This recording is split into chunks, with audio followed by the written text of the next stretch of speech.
t-shirt in the picture.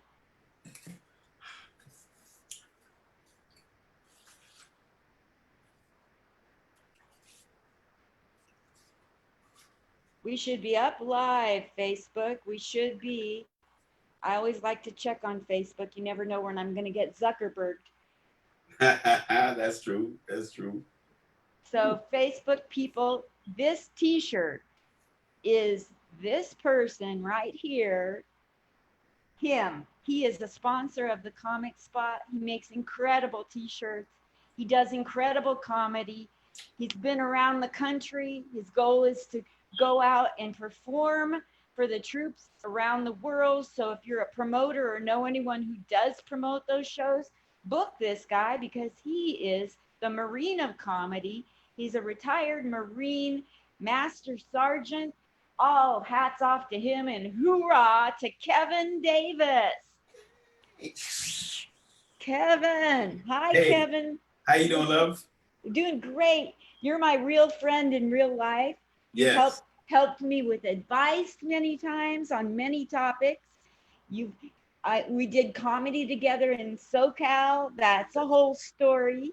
He Yes. does a very good story about that night, you guys. And he's come to Steve McAnally's in Vegas, and we've been Yes. on a show together. And I met him at Aces Comedy Club in Murrieta, my first time in comedy.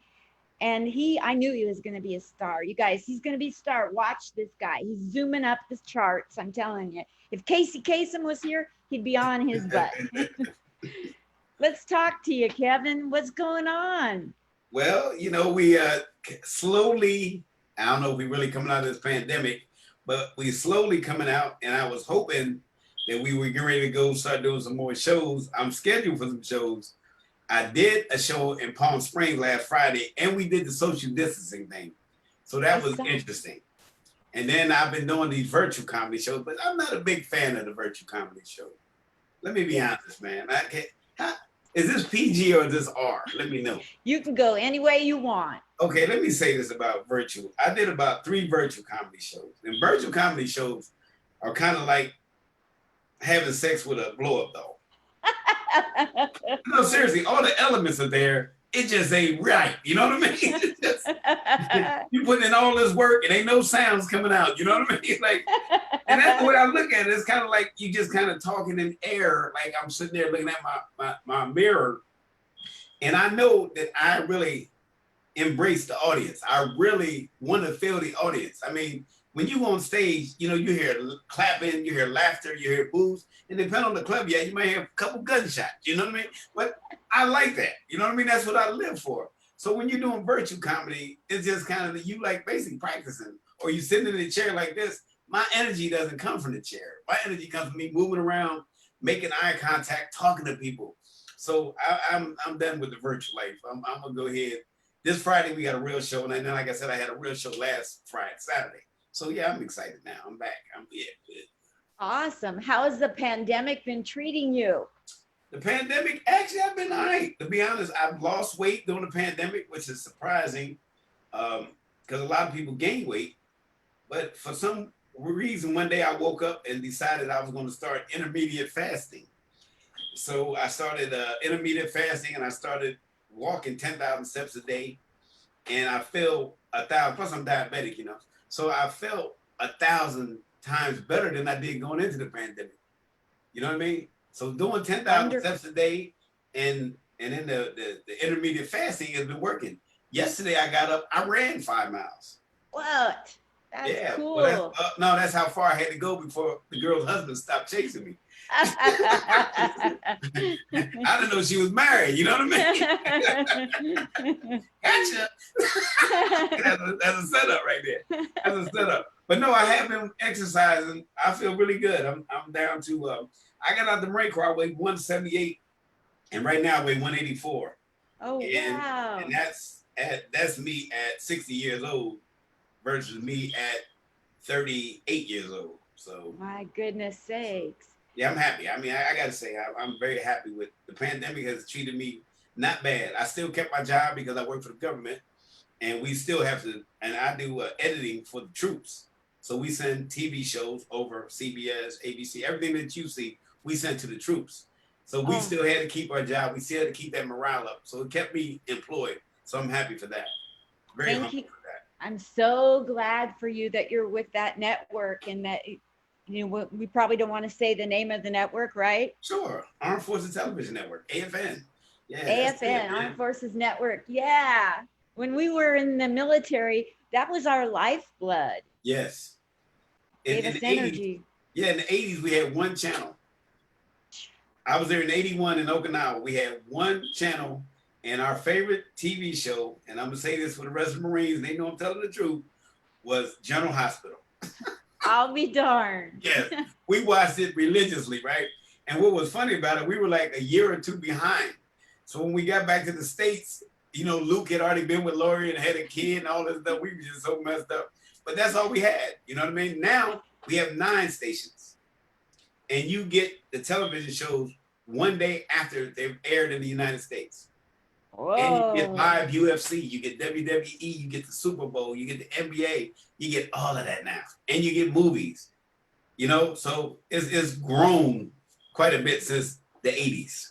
That's so great. I'm telling you, I've met so many veterans, you probably have too, that have had very little entertainment from America during their time in the service. Yes, very, very difficult. Out there, when you're out there struggling, just that little slice of home makes a difference. I remember us being in the barracks and just seeing, like I said, General Hospital. And we were grown men Marines, but that was home, you know? And at lunchtime, we get on a cattle car. If you don't know what it is, it's this big car where we throw in about 100 people, tight, really tight, and we ride over and go watch Luke and Laura at the chow hall. Doing lunch. Because that's all we had, you know, that's all we had. But that touch of home is like getting a letter in the mail from home. It can carry you for the next 3 to 4 months, you know. You're giving me chills all over my body because I remember those days being Yes. over there. Yes. Yeah. So I'd like to talk to you a little bit about your childhood going into the military and then into comedy. Can you zoom through that whole trajectory for me? Sure. I originally wanted to be an actor or a comedian. I actually went to school for performing arts. See, I'm a little different. I grew up in the inner city, and a lot of my friends were like criminals and gangsters. And that was really my first thought that I was going to be a criminal or a gangster. I really thought that because, you know, you're part of your environment. So, Yes. but when I realized that the reason I couldn't be a comedian because there's not a whole lot of 98-pound gangsters that got a varsity letter in tennis and went to a performing arts school. So after I looked at my credentials, I realized I probably wasn't going to be a gangster. You know what I mean? And yes, I graduated high school at 98 pounds. I was 5'6", 98 pounds. And I tell people this, I was 6 inches from being a midget and 8 pounds from being Ethiopian at that point in my life. I really, for real. And I looked kind of, I had the eyes sunk in, I had the belly, you know what I mean? I really looked like I wasn't in good shape, you know what I mean? So the Marine Corps came as a second option. It was not my first option. It really wasn't. I was not planning on being a Marine. As a matter of fact, in high school, I was voted least likely to do anything. So the Marine Corps was not in my agenda, you know what I mean? But when I got out, I started seeing things happening around me, and I knew I needed to make a change. And the military offered that chance. Yes. And it got me away from that environment. And that was the best thing I ever did in my life was going to the Marine Corps. It really was, you know. So 20 years, 6 months. And I tell people all the time, there are people who were born to be Marines. There are people, you can look at them, you look in their eyes, you can see the dedication. You can tell they're going to be Marines. And I can honestly say, me, I wasn't one of them. Close, you know what I mean? So, but I made it work, you know what I mean? I made it work, and I did 20 years, and I retired as a master sergeant. And I wouldn't trade anything in this world for what I've learned from that and the exposure and the people it put me in. So I put my comedy life on hold for 30 years. 30 years. And one day I was sitting on the side of my bed. I was 50 years old, I think, 53 or something. And I just said, I've always wanted to do comedy. I'm going to do it. And I just start pursuing it right there. I never looked back since. That's me though. That's how I am. I'm an action person. I'm not a talker. If I say it 3 times, it's going to happen. Believe me on that. And I just started doing it that way, and that's how I ended up in comedy. You know, also from the very moment I met you, and I think you were pretty new in comedy, but you were shooting your way up right out of the gate in comedy. So Yeah, you we were, met. I was new. Yes. yeah. So Yeah. some people come into comedy. It's taken me really 5.5, almost 6 years. You started 5 years ago or Yes. six? Five. Fine. Okay. Yeah. I say 6 years, I'm off by a year. I started 5 years ago when you did it, and I started at Aces where I met you. Mm-hmm. The minute you hit the stage, you were comedy gold. How does that happen? I don't know. I think I grew up and I did club promotions in San Diego.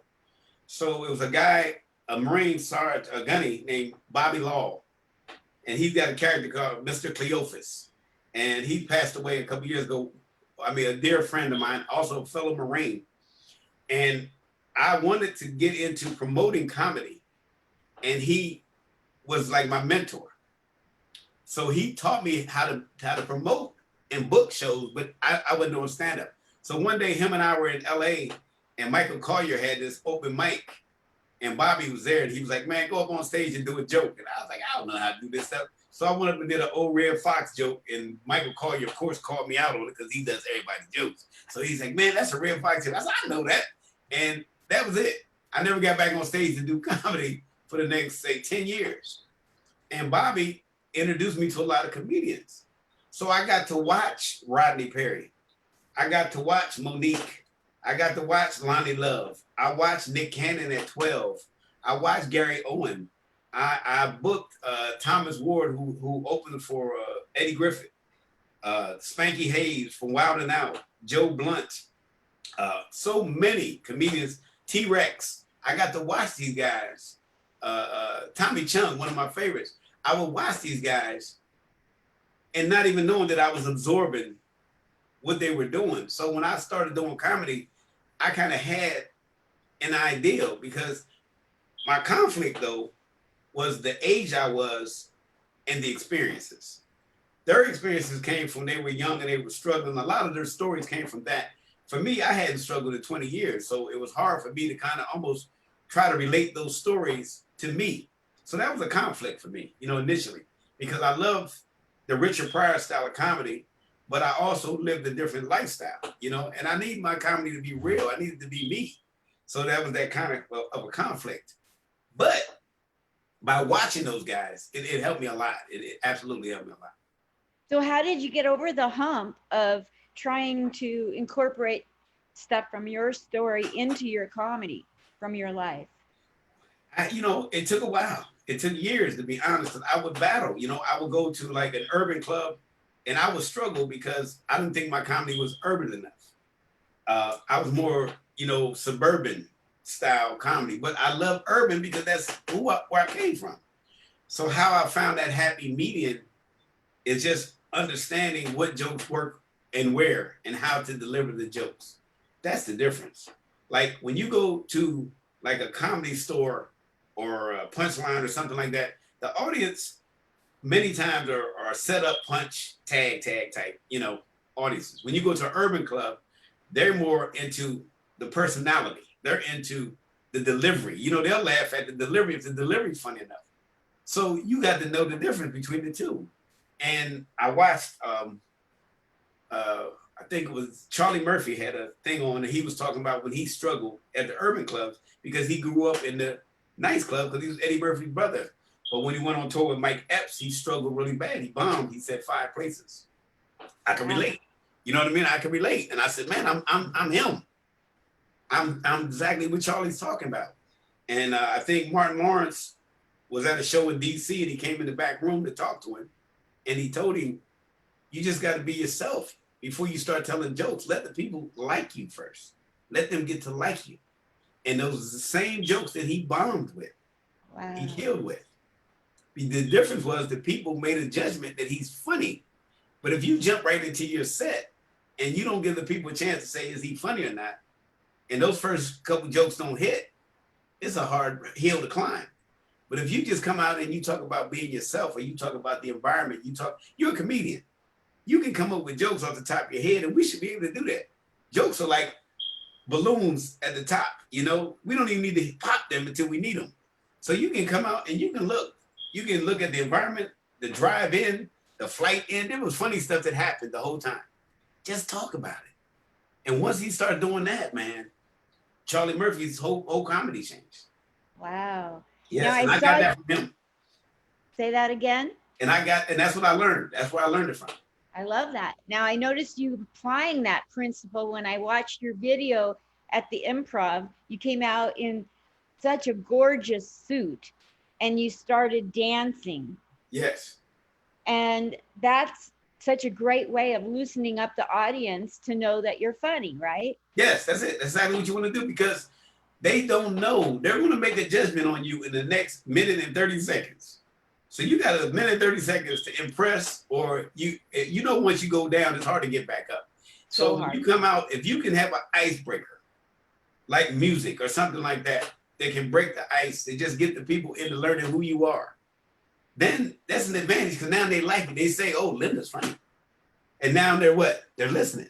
But if they sit back and say, she ain't funny, it's a hard road from there, because they've already determined you're not funny. And no matter what you do, you probably not going to be funny. Yeah, you need that. You need their energy to lift you to a higher place. I mean, when you can get them on your side, you can be even funnier. Yes. Oh, stuff comes out. You know, things come out. I mean, they may holler something out, and you add that to your show. You know, and I've done that. I've picked up so much material from the crowd, because they'll say something. Because when they see me come out with a suit on or a sport coat and a hat, they think I'm this straight person that's gonna stand in one spot and I'm gonna tell these jokes. But that's not me. I'm energy. I'm all over the place. And then soon they see, they're like, man, this dude's crazy. And then not so much as crazy, but he's animated, you know, because I am. That's just who I am, you know what I mean? And if the people can embrace you, who you are, half the work is done. That's Something right. else I do before shows is I go out in the audience and meet people.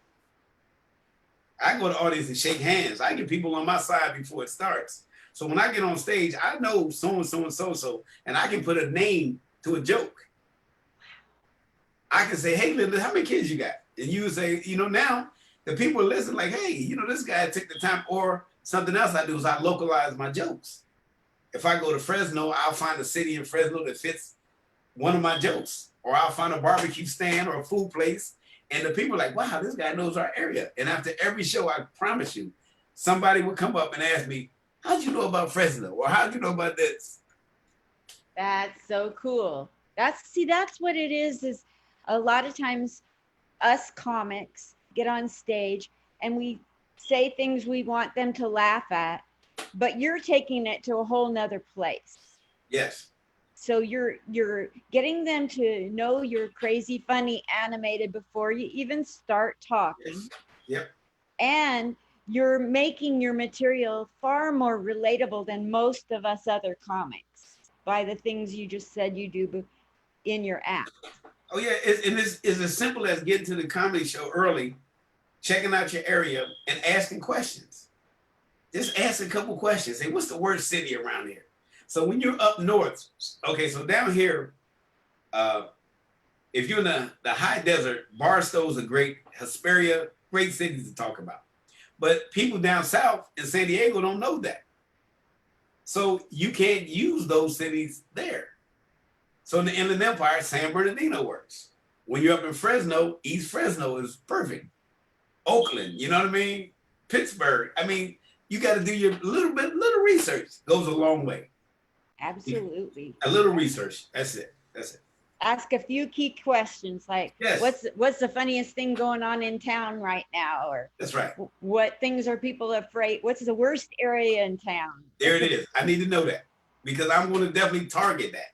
And it's going to get, and then when that joke hits, let me tell you, when I went to San Jose with American Meat Comedy, and I knew if this joke didn't hit, that 5 other jokes wouldn't work. But as soon as you hit and that joke hits, that, you know, you're like, got him. That's what you say. Got him. They ate that up. And man, it's just like you say, you know, if you say, I just did a show in Sandy, Utah. Damn, I'm glad to be back in the United States.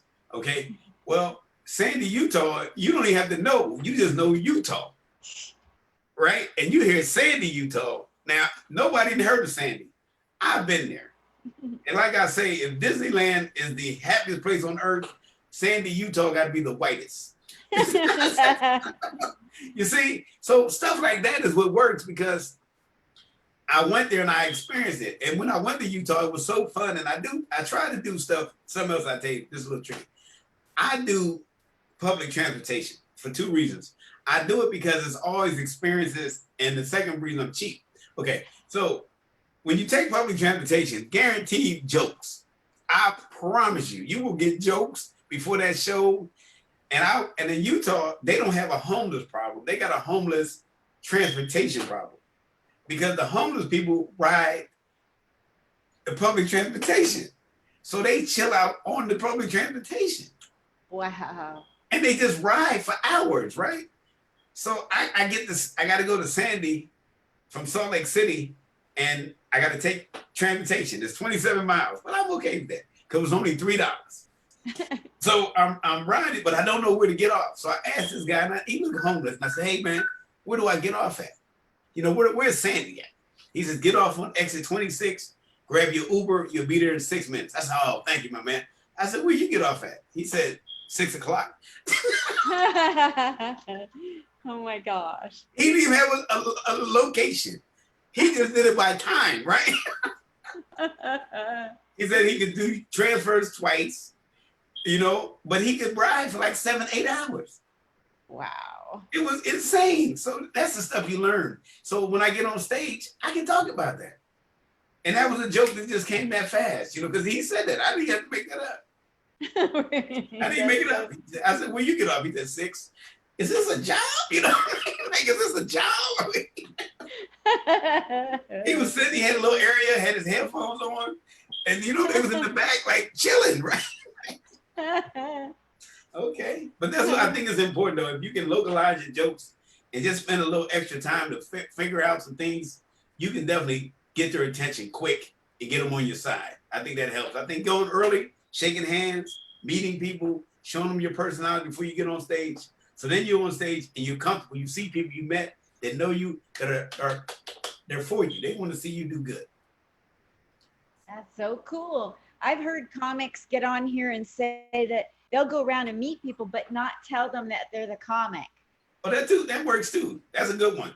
Because, you know, you be like, I hope it's a good show tonight. I've done that too.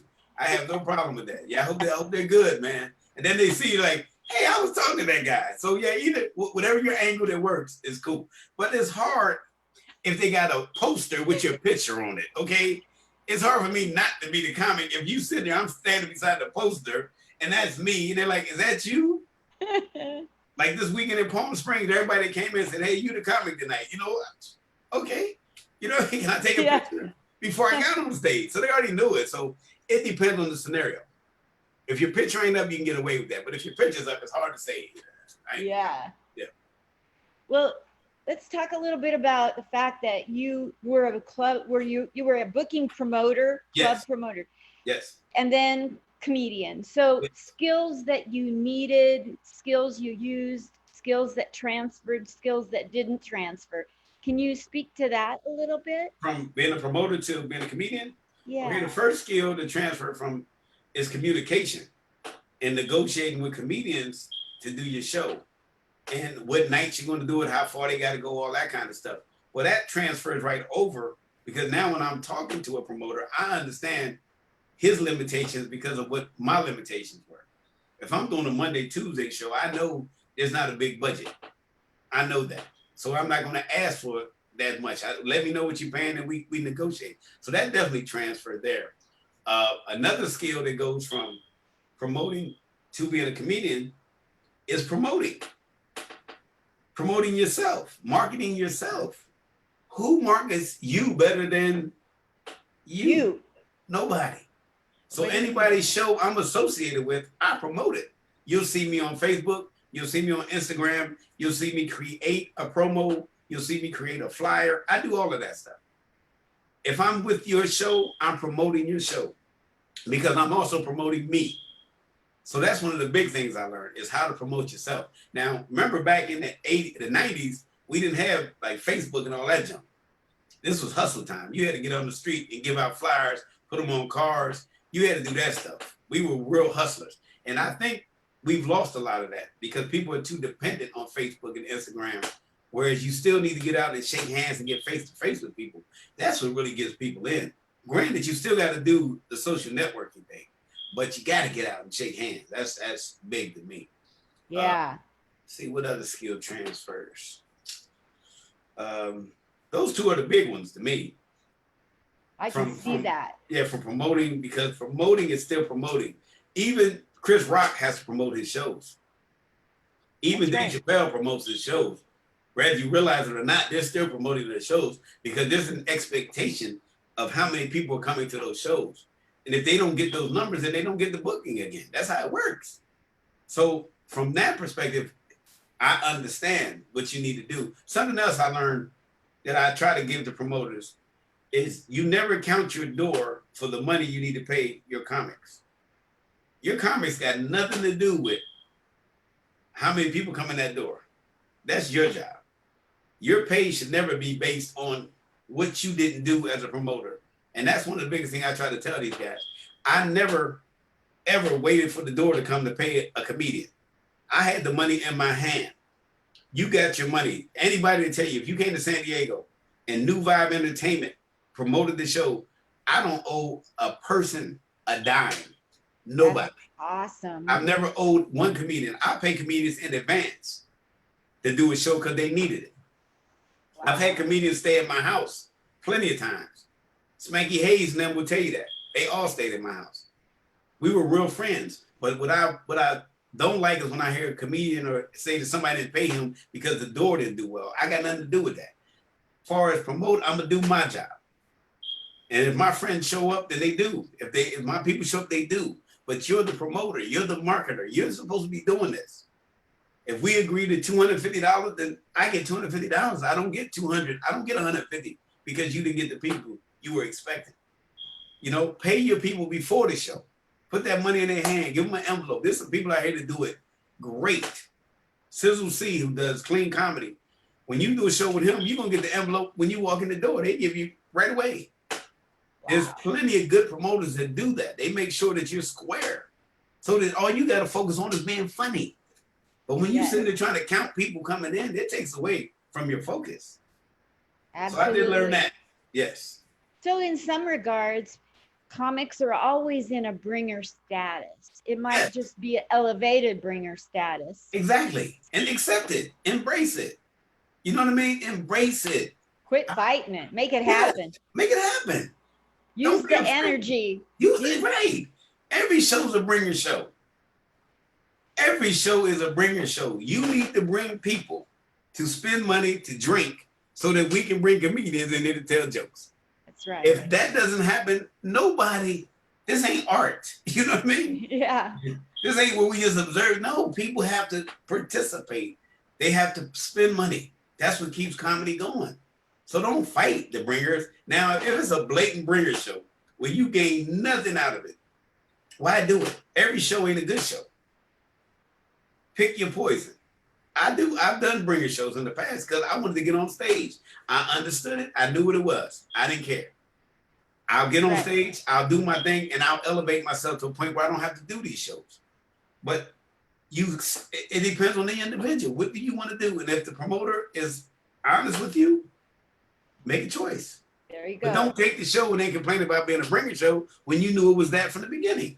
Exactly. There's a lot of the clubs that I got on in New York were bringer shows that I got on.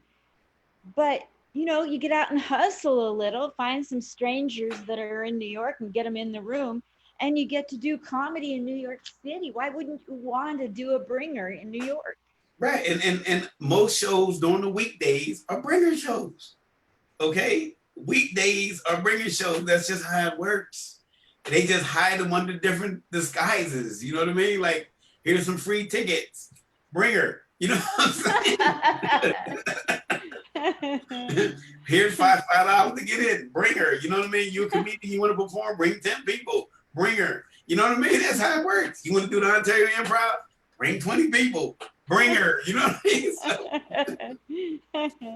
that's what they are. You know, it is what it is. And I paid those dues, you know. I did all of that stuff, and I'm still doing some of that. But I think now I can pick. I'm a little more selective. I just ain't gonna run out and drive 200 miles to do 5 minutes. I'm not gonna do that. You know what I mean? Those days are over. Yeah, I won't do that. No. But if I'm up there and there's a 5 minute spot I can get up, by all means, I'm gonna try to do it. But I'm not gonna drive from where I live in the Inland Empire and drive 2 hours to do 5 minutes. It just don't work out. It just doesn't make sense. You know what I mean? It just doesn't. You gotta.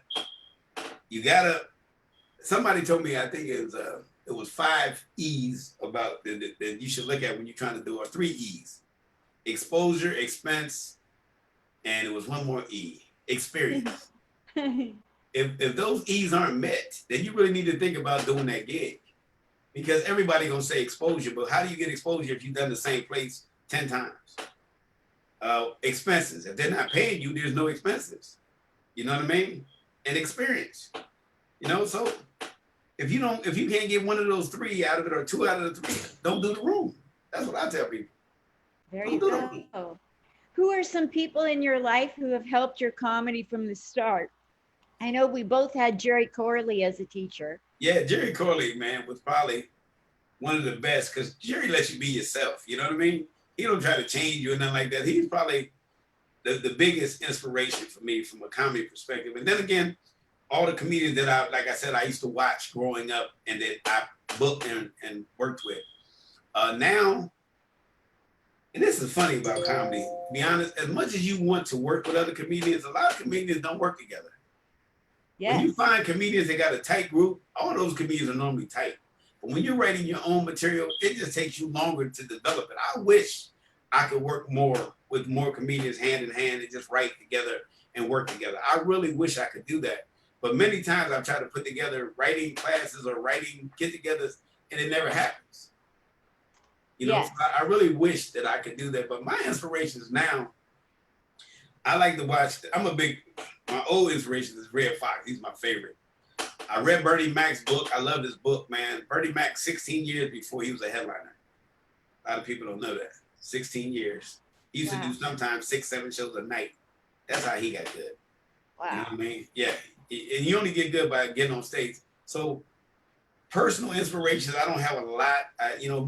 More of what I read and things like that. I read a lot. I read a lot of comedy books. I look at stuff you can't see on my wall, but right here on my wall, it says comedic vehicles, and then joke writing, pick a topic, develop a premise, all that stuff's on my wall right here. So I have a calendar over here. So I'm constantly trying to learn every day, you know, and from somebody. Greg Dean, I did his class also. I did Jerry's class. And I also know that Jerry learned from Greg Dean. I'll be darned. Yeah, he told me that. So I just got an offer from Flappers to work with them on developing a character for me. So I'm looking into that. And then right now I'm writing for a TV show, we're a pilot, and I'm acting in it. So that's good. Oh, so yeah, but my inspirations are just my friends. You know what I mean? My friends motivate me. You're an actor too. Let's talk a little bit about the acting you've done. Yeah. Tell me about it. What did you start doing, and where are you at now with it? Acting was not what I wanted to do. Again, that was my second choice. My first choice is I wanted to become a gangster. No, a criminal. A lot of my friends are criminals. No, acting really came by mistake.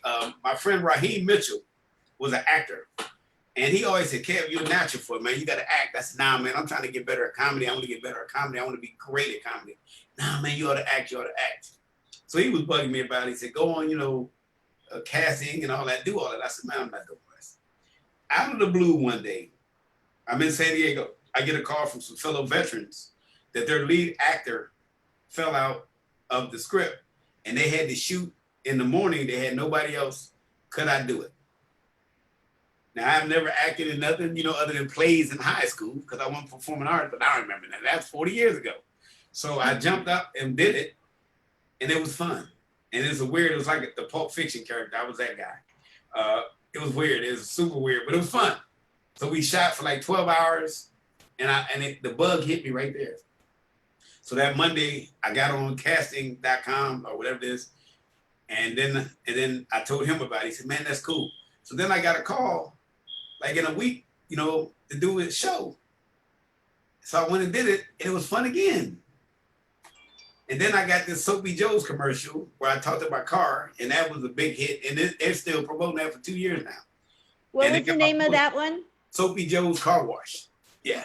So that's all over San Diego. So people hit me up all the time. Man, I seen the big poster of you, and then they seen the video. So then they called me again to do another Soapy Joe's commercial. So I did that commercial. And then Dr. Squash soaps and candles. So I worked with them. It is a advertising agency in San Diego that calls me all the time for stuff. And then I did a infomercial, which was super fun, man. Super fun. And then I've been in a couple movies. I've been on a Lifetime TV show. What show? I don't know, it was one of them old Lifetime. Same one. I was the black guy. Every Lifetime got an Asian, a Hispanic, and a black guy. I was the black guy. Okay, that's all I can tell you. I got it on my reel somewhere, but I was there. But it was cool, but it was a good experience. So the acting thing I'm loving, and now I got picked up. I got an agent for commercials, and I got picked up by a company that does lifestyle commercials, and I'll be shooting with them like any day now. So they just contacted me. So whenever you're on the roster and the clients come and look and they pick you out, then you go work. And so, That's but next so year cool. I'm going full time. I'm going full time comedy, full time acting. I made that decision, and I'm gonna make it work. So, Yes, I remember acting you is fun. telling me that not long ago that you're making it full time now. Yep, got to do it, man. I don't want to die with my plate full. I want my plate to be empty. I want to eat. I want to eat everything off of it that I thought about eating, and I want to live every part. And like I said, if I die, I want to die doing what I love. I don't want to die sitting behind the desk, trying to make a car payment. I'm done with that life. I just want to make people laugh. I want to act, and I want to travel, and I want to see my friends, and that's all I want to do. That's all I want. That's so cool. I wish you all the very best. You're one of the greatest people I've met from day one, and I've always had your back Yes. and always willing to promote anything for you. And I thank you for coming on and letting me redo this taping on good equipment, Kevin Davis. That equipment sounds wonderful. I am happy for you, Linda. I love what you're doing. Thank you. And I know you have the biggest heart of anybody I know, and you'll do anything for anybody. And having this for you is so great because you get to touch people, and I think you're going to help people connect with other people. And I know that's important to you. And then I'm glad I see you smiling. I told you it started out a little small. You're going to be big with this because this I think you found your niche along with your comedy. Thank you so much. It feels like this is going to be half of my life, and going on stage will be the other half. There it is. And then you're going to be doing what you love. And then the backside, I think you're going to be still helping our veterans. Yes. Which is big for me. We got to help our vets. And I appreciate you, like I said, from day one when we met. Some people are arrogant. Some people are like hard to talk to. And Aces was an interesting point, but that was my first place to start comedy. And I appreciate you, and Bubba Butler was some of the first people I met over there, and Rocky Osborne and Bill Gibran and all those guys. And some of them are still doing it and some of them ain't, but I have never even thought about quitting. That's so great. That's so great. I'm not letting any trouble in the comedy world ever sidetrack me again. Good. Never. Glad No. to hear that. Glad to hear that. Thank you so very much for this. It'll get edited and it'll be up in the final version. It's up there right now, and I'll put all your links up there for people. Okay. Is there any special place you want traffic, Kevin? My website, I'm trying to get my website going. TheMarineOfComedy.com. And the word "the" is in there. Yes, TheMarineOfComedy.com. Yeah, I got to update it. I've been slacking. It's a what's it? Yeah, you know what I'm talking about. That thing. Because I've been practicing social distancing from my website too. When you say .com, you mean CALM. What? No, CO. Hey, I'm gonna leave you with this thought. You know, Okay. the pandemic and really the catchword now is social distancing. That's the catchword. But you know, I have been practicing social distancing probably most of my life. I think I think my father was a pioneer of social distancing. He didn't just believe in 6 feet; he believed in 50 years. Because I still ain't been, you know what I'm saying? So he's the ultimate social distancing guy that I know. You know what I mean? Oh my goodness sakes. Oh Yeah. man. Well, thank you so much. I'm gonna let Yeah. you go, and I'll get you the names of people that I know book Armed Forces Troopers. Please, yeah, get that to me so I can contact them. Because the sooner I can get out and do that, man, that was my first goal when I became a comedian, was to go overseas and entertain the troops. Because I remember what it did for me, and I just Yeah, want to give that back. So absolutely. And I got a goal. I'm trying to find anybody in comedy that's going to be going around the United States for up to a year. And I want to do comedy all over the United States for a year. that'd be great. That's what I like to do. I like to give me an RV and just go. You know what I mean? Don't look back. At least one for a year or two and just go and just see my friends and do comedy. And that's all I want. Yeah, that would be great. That would be a dream come true right there. Absolutely. Yeah, awesome. Okay, well, I'll see you later. Thanks again for stopping by. Kevin Later. Davis, themarineofcomedy.com. See y'all later. Bye. Bye, Love you Linda. lots.